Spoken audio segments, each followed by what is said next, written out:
Pagbati po sa inyong lahat mga kababayan at mga mahal po naming taga-subaybay. Ako po si Jazz Vlog. Rekta na kagad tayo mga kababayan. Alam nyo mga kababayan, noong nag-anunsyo si Senator Dante Marcoleta na magkakaroon ulit ng pagdinig sa Blue Ribbon. Yung legit na pagdinig sa Blue Ribbon. Hindi yung impostor Yung impostor kasi kaila Erwin Tulfo yun mga kababayan Yun yung hiring-hiringan, yun yung peke na hearing na sa kinalauna ng sabi nung una, hearing ng Blue Ribbon, pero nung nagtagal na, nung matatapos na mga kababayan, sinabi na lang na consultative meeting. Yan ang palusot nila mga kababayan. Alam kasi nila na peke yun mga kababayan. Eto nung nag-anunsyo si Senator Marcoleta na magkakaroon ulit ng Blue Ribbon hearing tungkol dyan sa flood control scandal mga kababayan, ay kung ano-ano itong pautot, mga istorya patatas at mga kung ano-anong mga ginagawa nitong mga majority black kuno na pinangungunahan ni Win Gatchalian na meron daw pong mga armadong grupo katulad nung nakikita nyo dyan sa screen, armadong grupo posibleng manggulo sa Senado. Yan ang sabi ni Senator Win Gatchalian mga kababayan. Sabi naman nitong NCRPO Director General Anthony Abirin, mga kababayan, no security threats monitored outside Senate. Sino ngayon ang nagsasabi sa inyo ng totoo? Senator Win Gatchalian. Alangan naman sabi mong sinungaling itong Director General Abirin.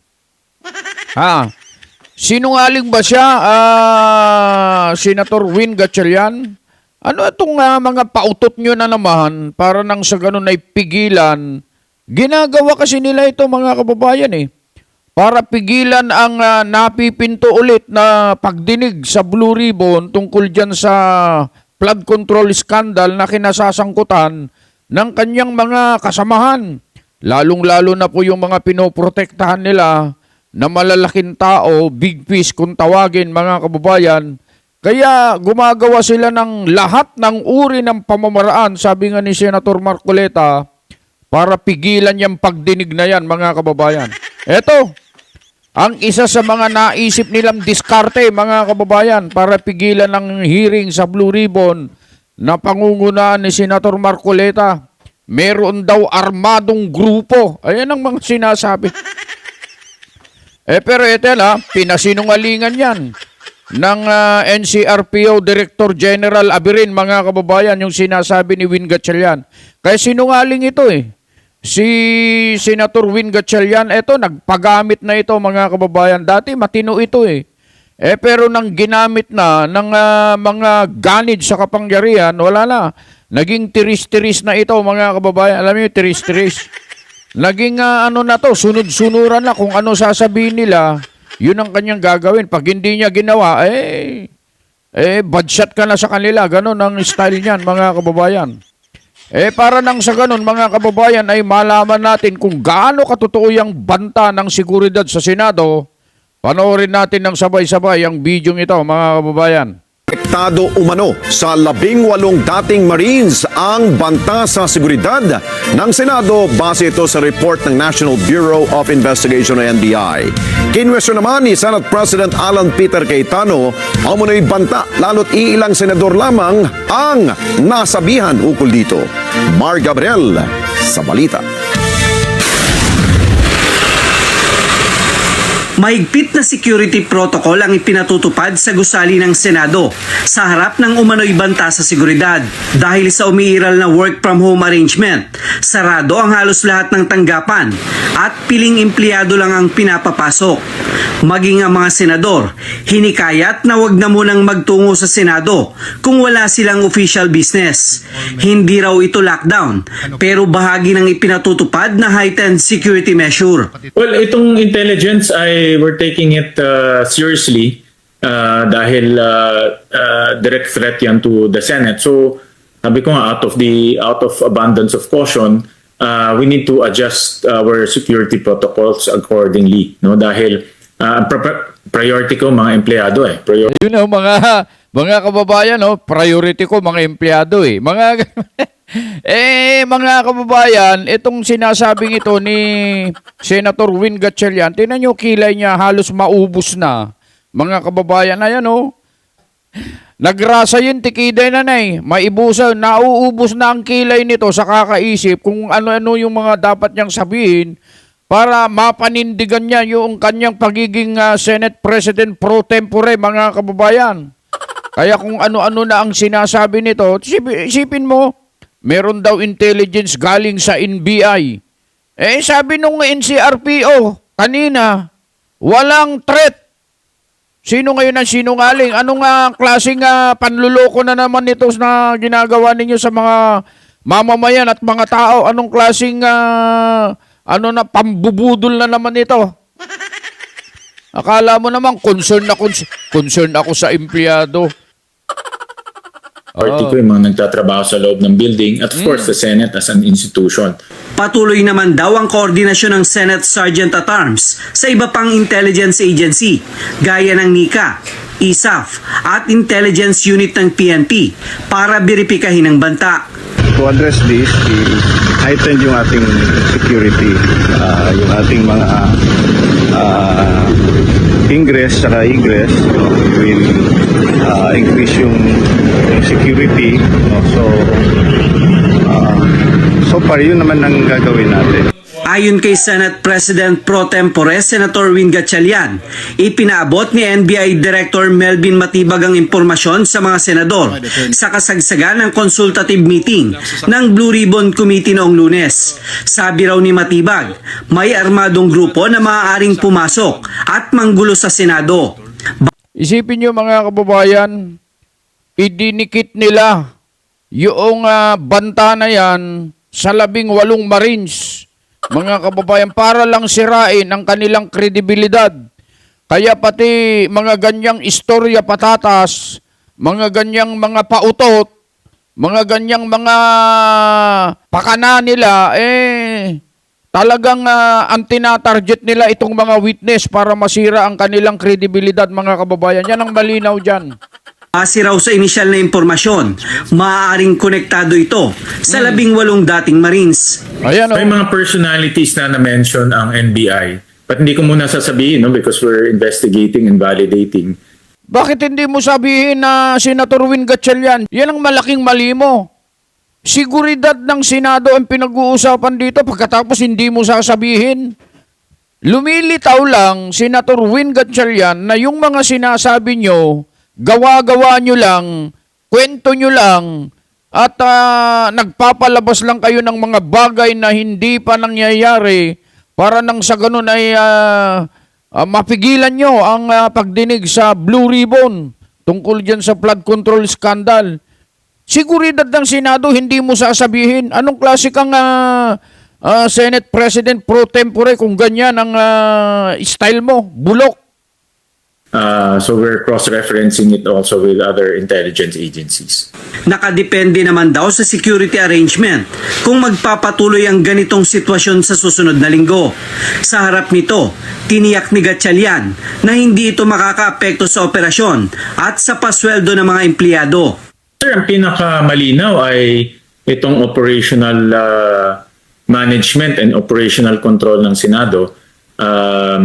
Nasabi ko nga kanina na Land Bank already completed the transfer of signatures, so nagpumaperma na tayo ng cheque at nag-i-issue na tayo ng mga dokumento para ma-debit in account ng Senado. No, I think that is for me a clear evidence na meron tayong operational control ng Senado.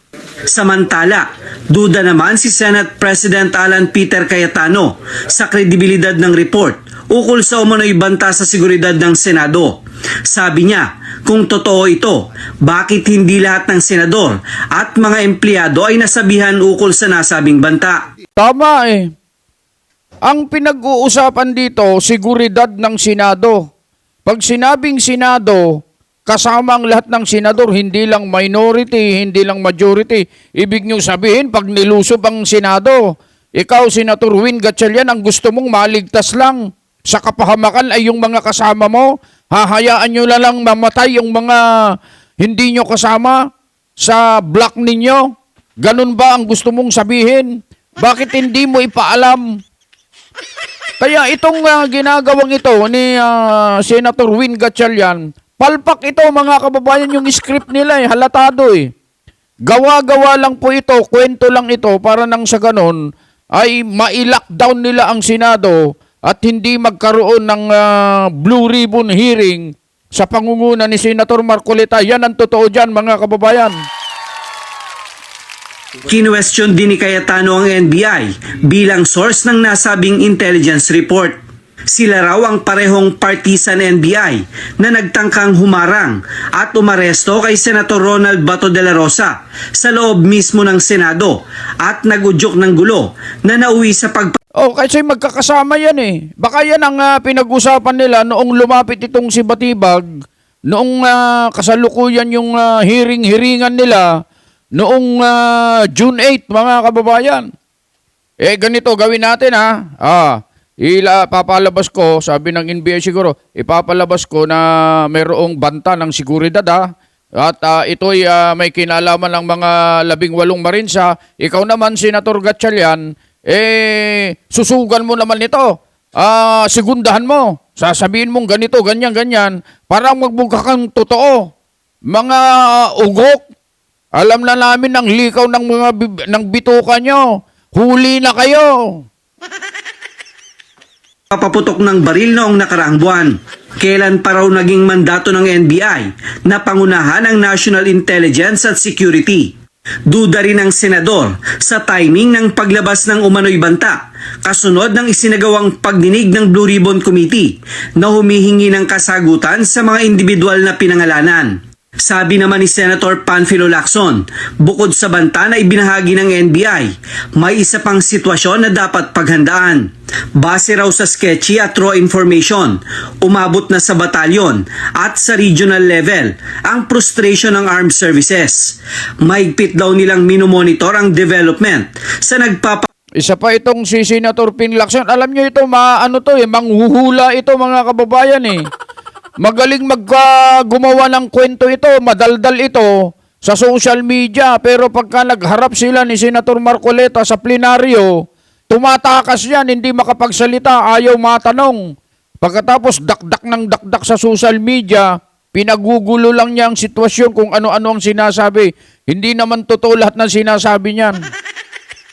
Ano katunayang hindi totoo? Nasaan yung mga congressman na sinasabi mo noon na ikaw ang nag-expose sa kanila? May pinatawag ka ba? Kahit isa, wala naman.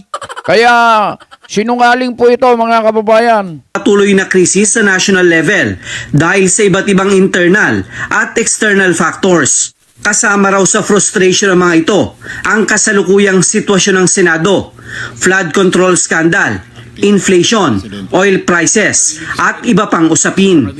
Mar Gabriel, para sa Mata ng Agila. Matatag, matapang, matapat. Tama, kasama talaga yung flood control dyan. Yan ang pinakamatindi mga kababayan na dahilan kung bakit gumagawa sila ng gawa-gawang kwento, gawa-gawang banta ng seguridad, gawa-gawang kung ano-ano mga kababayan para lang mapigilan yung pagdinig sa flood control. Yan ang totoo dyan mga kababayan. Kaya wala na kayo, magagaling ang mga Pilipino ngayon. Alam na namin ang likaw ng mga bituka nyo. Hindi natutulog, gising na ang mga Pilipino. Kaya tingnan nyo yung mga comments sa mga post ninyo, sa mga account ninyo. Kayong mga senador na mga agaw ng kapangyarihan, magbasa kayo. Galit na galit sa inyo yung mga Pilipino. Ayan ang totoo mga kababayan. Dito na tayo sa susunod mga kababayan. Pag-usapan naman natin yung tungkol dun sa sinasabi ng isang retired associate justice mga kababayan na sinasabing disqualified daw at suspendido si Senator Jinggoy Estrada At saka si Senator Bato de la Rosa, mga kababayan. Ito kasi mga kababayan, nagpapapansin lang itong matandang ito dahil walang pumapansin sa kanya. Kaya kapag ka nagpapa-interview ito, puro pang-kontra sa nilalaman ng konstitusyon at saligang batas ang sinasabi niya. Isipin mo, retired associate justice, kung ano-ano ang sinasabi na kontra doon sa nakalagay sa konstitusyon, mga kababayan. Ano sinasabi niya? Disqualified daw. At suspendido daw si Jinggoy Estrada. Kasama na dyan si Senator Bato dahil wala sila. Hindi sila makapasok mga kababayan. Si Senator Bato, pinaghahanap. Si Senator Jinggoy, nakakulong. Totoo ba yun na suspendido? Totoo ba yun na disqualified sila? Panoorin natin to. Halal po tayo ng 24 senador. Hindi naman po tayo naghalal ng 22. Tama. 24 ang inihalal natin, mga kababayan. Hindi 22. Ibig sabihin, pag 24, 24 ang majority, hindi po 12. 12 plus 1, that is 13. Maliwanag po yan. Kaya, ang sinasabi ko sa konstitusyon na all members, ayun pong opisina ng senador na kung saan may umupo o nakaupo. Tama. Hindi po ba? Kaya po, kahit wala si Senator Bato de la Rosa at nasa jail si Senator Jinggoy Estrada, ay senador pa rin sila sa bilang under the Constitution. Yun, tama po ba, Attorney Neil? Yun po ibig niyong sabihin? Na kaya Yes.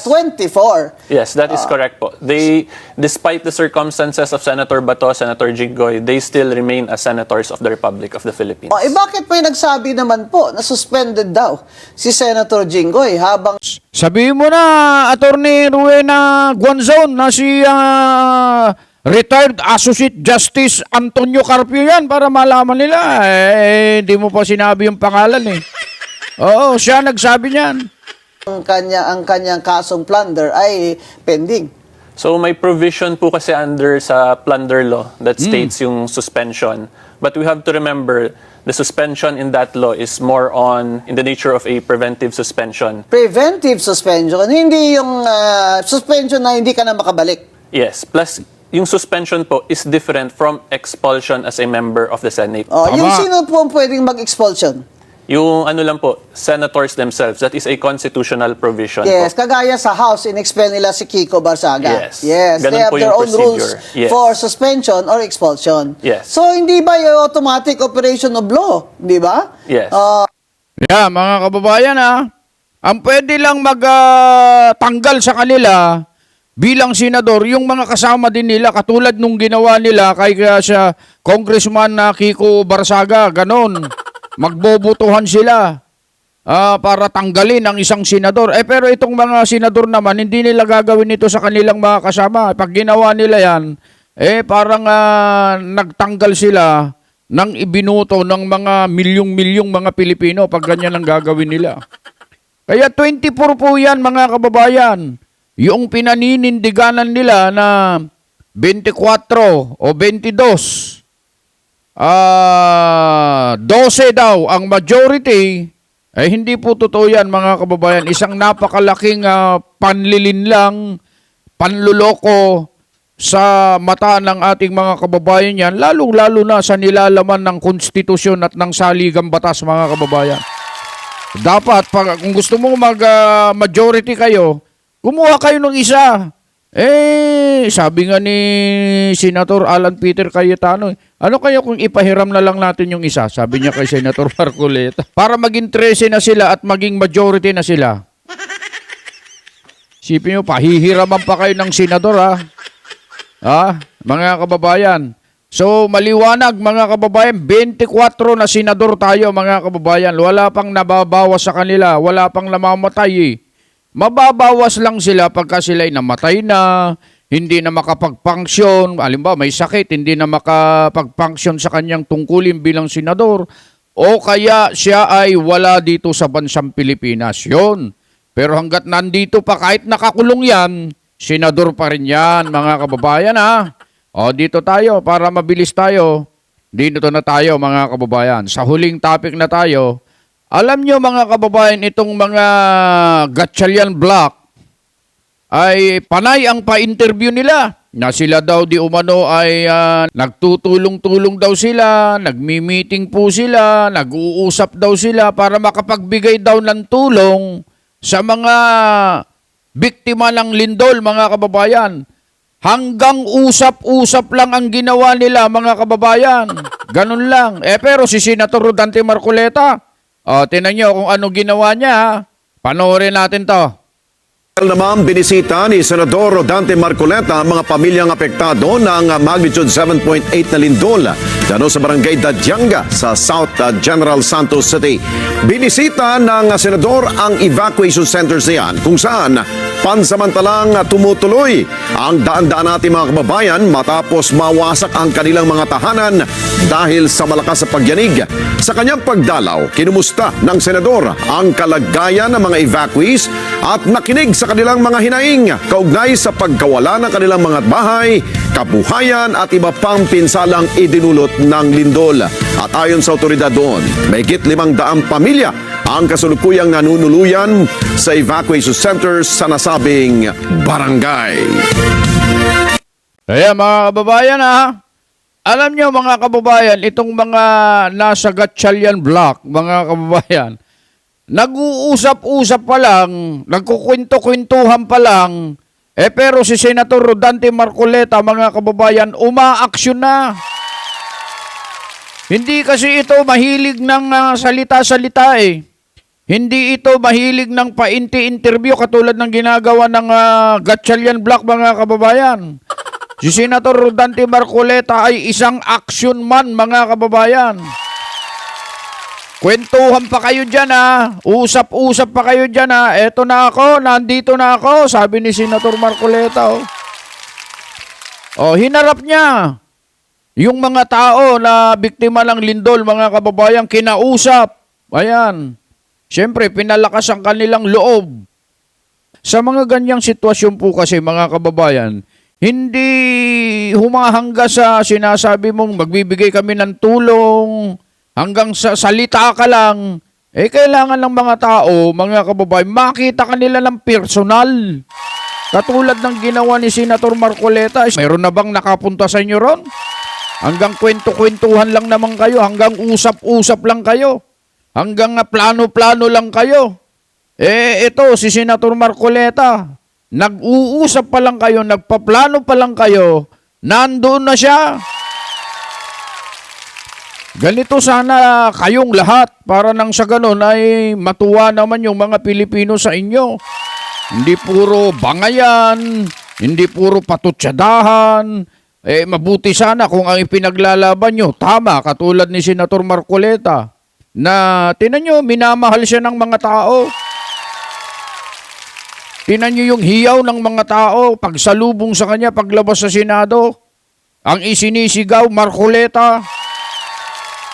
Ganyan, mga kababayan, pagka kasi nakita ng mga tao yung pagmamalasakit, pagmamahal mo sa kanila, sa pamamagitan ng iyong gawa, sa pagsasalita, mamahalin ka din ng mga tao, ganyan. Pero yung ginagawa nyo, na pinipigilan yung lumabas ang katotohanan, pinagtatakpan ninyo yung mga magnanakaw, gusto nyong isalba yung mga nagnakaw sa kaban ng bayan, kagagalitan talaga at kapupuutan po kayo ng mga tao.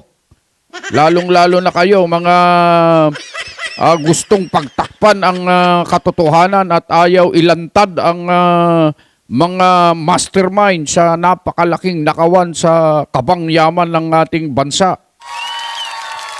Sana mga kababayan, suportahan pa natin si Senator Rodante Marcoleta sapagkat siya na lang talaga ang tumatayo, nakikipaglaban alang-alang sa kapakanan po ng ating mga kababayan. Hanggang dito na lamang mga kababayan ang aming maibabahagi sa inyo. At muli po bumabati ang inyong lingkod Jazz Vlog sa lahat ng ating mga kababayan Luzon, Visayas at Mindanao at sa lahat ng ating mga kababayan dyan sa abroad. Mga kapatid na patuloy pong nanonood sa amin, sumusubaybay. Lagi namin sinasabi po sa inyo, ano man ang inyong ginagawa, nasaan man po kayo, lagi kayong mag-iingat.